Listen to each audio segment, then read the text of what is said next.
One day, a red fairy was flying in the blue sky with her colorful wings. Her golden hair was waving in the wind, and she was happily walking in the sky.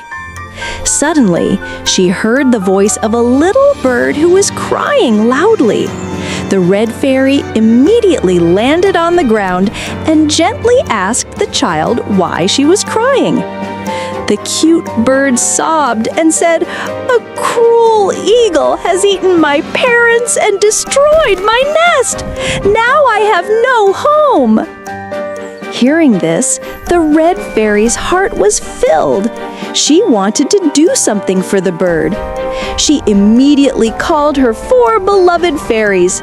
In a short time, the blue fairy, the green fairy, and the purple fairy arrived. They all listened to the bird and decided to make it happy. The red fairy dug a small hole in the ground so that something could grow there. The blue fairy took out a special seed with her magic and placed it in the hole. The yellow fairy watered the seed with her sparkling water jug. The green fairy sent a ray of sunlight to the ground with her hands so that the seed could get light. The purple fairy turned the seed with her magic into a beautiful tree, a tree whose branches were soft, green, and strong alone.